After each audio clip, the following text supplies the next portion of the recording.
ସୁଲୋଚନା ସୁଲୋଚନା କଣ ହେଲା? ନାହିଁ ମୁଁ କଣ କହୁଥିଲି କି ଆଜି ଟିକେ ହବ କି? କଣ ହବ? ଏମିତି କହିବି ନାହିଁ ମୁଁ କଣ କହୁଥିଲି କି ଆଜି ଟିକେ ସେଇଥିରୁ କିଛି ହବ କି? କୋଉଥିରୁ କଣ ହବ ମୁଁ କିଛି ବୁଝିପାରୁନି। କେମିତି ବୁଝେଇବି? ଆରେ ପର ସ୍ତ୍ରୀଟା ହେଇଥିଲେ ସିନା ବୁଝେଇ ପାରିଥାନ୍ତି, ନିଜ ସ୍ତ୍ରୀଟାକୁ କେମିତି ବୁଝେଇବି? ନାଇଁ ସେ ମୁଁ କଣ କହୁଥିଲି କି ଘରେ କେହି ପିଲାପିଲି ନାହାନ୍ତି ତ ଘରଟା ଟିକେ ଏକୁଟିଆ ଏକୁଟିଆ ଲାଗୁଛି। ତମକୁ ଟିକେ ଘରଟା ଖାଁ ଖାଁ ଲାଗୁନି?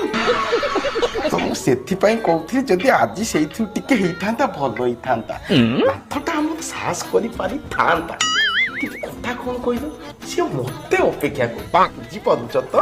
ମାନେ ମୋ କହିବା କଥା, ମୁଁ ବଡ ଭାଇଟା ହେଇକି ଯେତେବେଳେ ସାହସ କରିପାରୁନି, ସିଏ ସେ ସତସାହସ କେମିତି କରିବ?